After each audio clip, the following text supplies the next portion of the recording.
Hi, everybody, and welcome to another exciting edition of Words, Images, and Worlds. Delighted on this episode to be talking on a Sunday afternoon after I believe you just rushed to put groceries up to talk with me. Bob Fingerman. May I call you Bob? Is that okay? Yeah, I insist you do. Okay, great, great.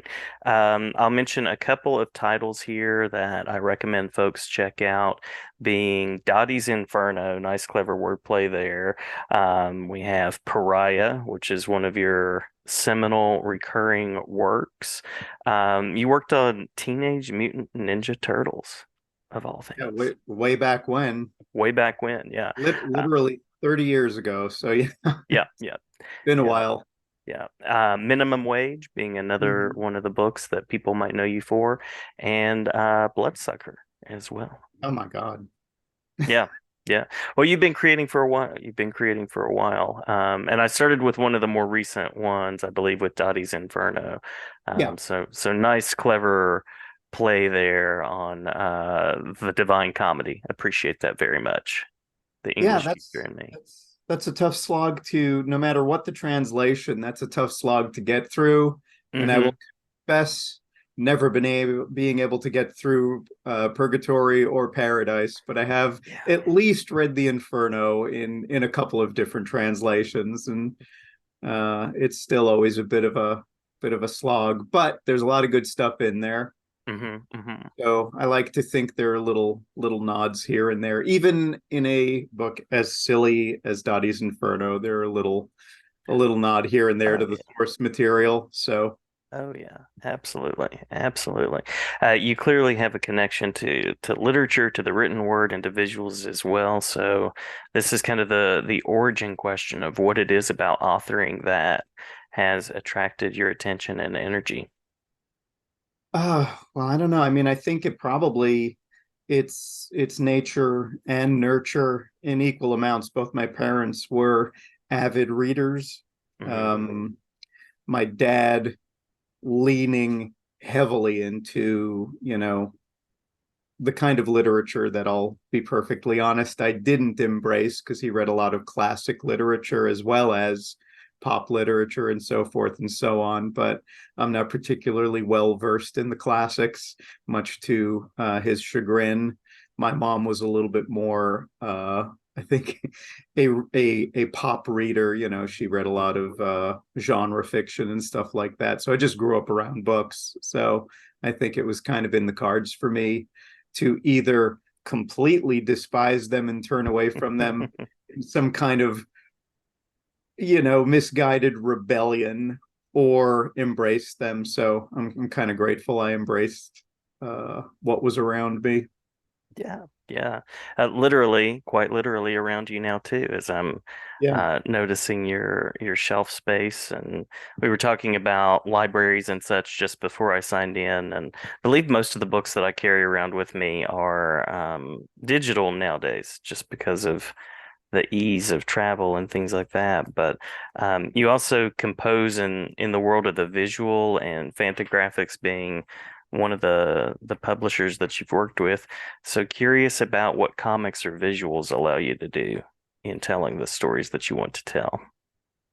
Oh, well, yeah, I mean, I think that's probably why I gravitated towards doing comics, and, eventually branched off into just writing novels as well. But it is just that it's a very enticing combination Hmm. to Hmm.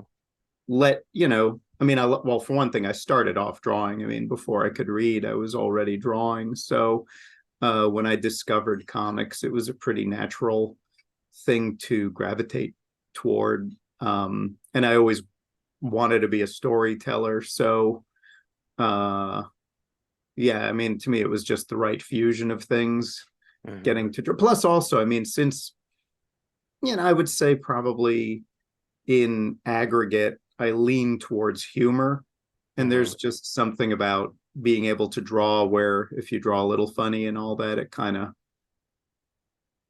sells the jokes or sells the situations a little better. Hmm. Hmm. Um, I mean, I've written, to just, in completely practical terms, the first novel I wrote was a comedy novel, and while it accrued some very nice rejections, it never did find a home anywhere. It's just writing narrative humor Mm, is it's a really tough market. There aren't that many funny novels. There are plenty of funny nonfiction books. hmm hmm And I think if you're grandfathered in, I'm sure if David Sedaris or somebody like him wrote a novel, it would sell very well because he's a known quantity. But Yeah. anytime I mean, choosing humor in print is already kind of a precarious thing to do. But Mhm. I think if, at least if you're drawing funny pictures, people kind of understand. It's like, oh, yeah, this is a humor thing. We get it. Yeah. Uh, Yeah. Yeah, it asks of the imagination to read prose in the first place. And then I imagine it's sort of like trying to get tone from an email. It's sort of like, are they serious right now? Are they not serious? And then of course you have Kurt Vonnegut who did prose fiction, but there were sort of caricatures and pieces along with it in a lot of the works that he did. Yeah, and don't get me wrong, some of my favorite novelists are ones that wrote funny novels, but hmm they were also of a different era. Things change. hmm Um, hmm I think you could get away with writing funny fiction probably in the 30s, 40s, 50s, but basically through the 70s, and then I think it kind of went out of vogue. hmm hmm Guys like Bruce J. Friedman, who's one of my favorites, I'm sure he would have a tough time of it. Where Yeah. he's still alive today, trying to get some of his novels off the ground. Terry Southern was another favorite of mine, and he fared a lot better with screenplays. hmm Uh, hmm So, but when you mention people like that as, oh, these are some of my influences or whatever, you generally get a blank stare. It's like, oh, yeah, so. Yeah. Yeah, absolutely.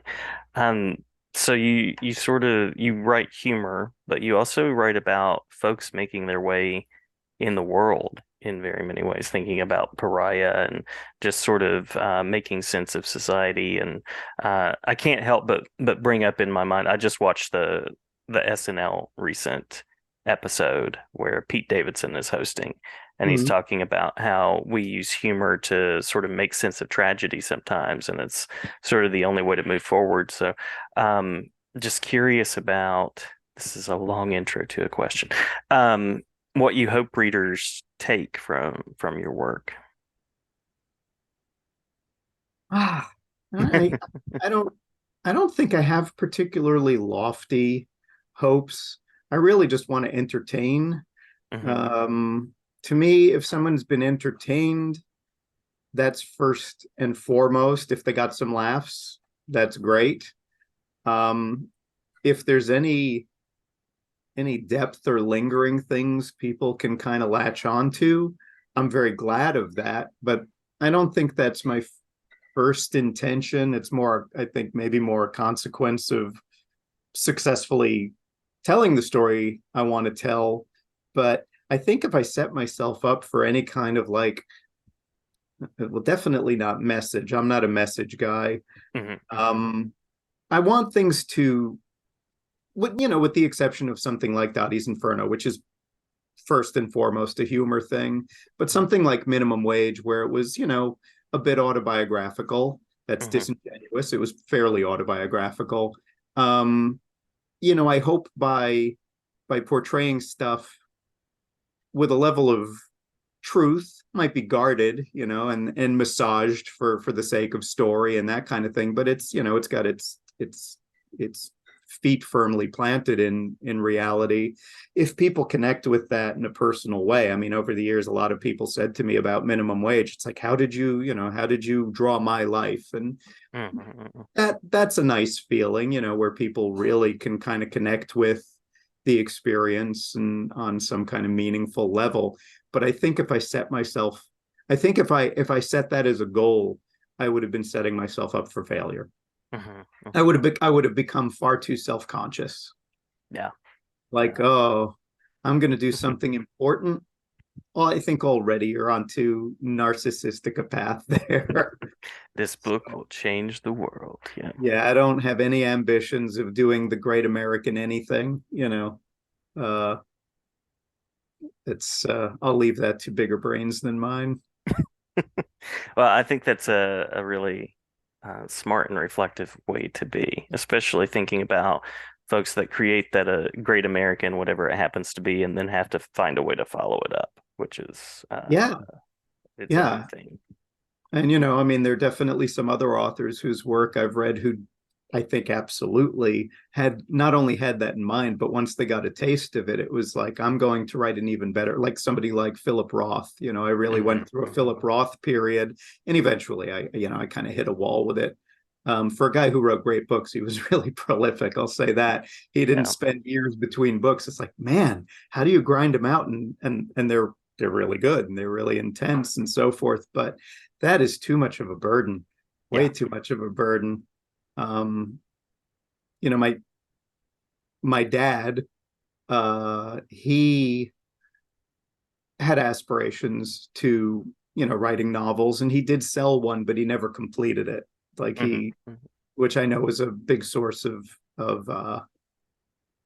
chagrin for him. Um, but I never quite got the true story of why he didn't finish it, so I can only really speculate. I think his answer, I'm not going to get into all that, it's a little too personal, um, but I think there is a pressure. It's Hmm. like if you do one, you're probably going to have to do another. Right. And I don't know, maybe he definitely didn't, for whatever reason, didn't have it in him. Hmm. I mean, I can say when I did sell my first novel, he was extremely proud of me, not just because I sold a novel, but that I had actually finished Right. writing one. It was like, well, you did something I didn't do. Yeah. Yeah. Yeah. Seeing something like that through, it's definitely um an exercise in some sort of mental engagement and mental challenge. I imagine. I know a lot of people are ABD, and so I've written a dissertation, but I don't think anybody would necessarily want to read it. Um, but there is definitely that once you start it, getting it finished sort of thing. Yeah. I also don't like unfinished business. I don't like having things hanging over me. Hmm. It's this Hmm. kind of like, oh, I should really come back to that or whatever. Um, I kind of once I start something, I do like to see it through for good or for ill, which is why I have several I mean, not unfinished, unsold novels, but at least they're done. Hmm. Hmm. I'll probably never see the light of day, but at least I powered through them. Well, let us hope. Let us hope. And hopefully, you're not one of those writers who throws things away once you finish them either. So that sounds good. No, they live on various computer drives and what have you. Of course, if that's the thing about the digital age, unless you printed something out, there's a good chance whatever you did is going to disappear at some point. Data Right. does get corrupted, drives do get corrupted. There's a lesson for all the youngs that are possibly watching or listening to this. Make your backup analog. Oh, Don't. and there's the barking dog. Sorry about that. It's so funny. My dog barked in response. Got my dog in my lap right now. So Oh, nice, nice. Yeah. Um, yeah, absolutely. So you were, oh, there's the pup friend. Um, so you were saying make backups of your yeah, writing. and make your backups on paper. Hmm. It Hmm. takes up more space, but there's a reason why books printed centuries ago still exist. That's right. That is very, Might very, be they very might be true. on brittle paper, but at least they exist. Hmm. Because I've had, I mean, just as a sidebar, I've had work that I've done disappear because of either drives getting corrupted or going bad, and that's a lousy feeling. I mean, that's why it seems very anal to have like a backup of a backup of a backup, but it's not a bad idea. It's true. Not Very a bad true. idea. Um, and I still draw traditionally, so all Hmm. my drawings are on paper. Everything gets assembled on the computer, and kind of finishing techniques and so forth I save for that, but the drawings are drawings. Wonderful, wonderful. Well, it sounds like you are continuing to create, so I'm curious about what currently has your attention, works to come that you can talk about, any of those sort of things by means of a sort of closing question before we wrap up? Well, I just finished a new graphic novel, but I'm actually not at liberty to talk about it. This is what happens Yes. when you have a publisher and your book has not been solicited yet. There's an embargo on being able to discuss it until Hmm. these are the practical parts of the business. Until it's been solicited, it cannot be discussed. But I can say at least there's something looming on the horizon. Uh, a brand new graphic novel. So, and I'm super psyched about it. So I'm eager to talk about it if we get to talk again. I would So love if to. in the I would love to. future we can talk about new work, but and I think actually as a teaser, I can say it would tie in nicely with your field of literature and so forth. So Wonderful, at least wonderful. in some regard. Yeah, yeah, absolutely. Glad to connect somewhere down the line and have you back. I think we talked about a part A and part B conversation, so that would be wonderful. Yeah, yeah. Part B for hopefully sometime in, first or second quarter of next year when I should be able to talk about it and perhaps some other things. So, uh, Wonderful, wonderful. yeah. Sounds like a plan. Well, I'm glad that we could connect. I'm glad that our fur friends could talk to each other for a moment there too. Yeah, thank you. Thank you for being flexible. You know how it is. You think you have your moment to chat and then things get distracting and what have you. Uh Absolutely. so yes, so thank you for being a little bit uh fluid about being able to chat on a on a dime. Absolutely. Absolutely. Oh, Glad to chat. I can plug one thing Hmm. because I just got this yesterday. I didn't do the book, but at least I did the cover. Are you familiar with Riff Tracks or Mystery Science Theater 3000? Oh yes, absolutely. Yes, yes. So some of those guys are friends of mine, and they just wrote their first novel. They did a novel, The Naked Clone, a Nick Nolte Ah, mystery. And so for folks that like very very strange pop culture heavy hmm. humor.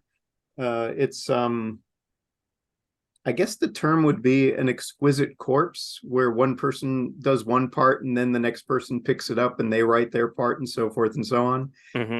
it's a Hmm. novel written by five of the Riff Tracks writers and Mystery Science Theater writers, and I was very happy to do the cover for it. Very So cool. that's available now. So if anybody's speaking of things that probably don't have any enduring literary value, but it might make you laugh, that's that's a pretty good place to start.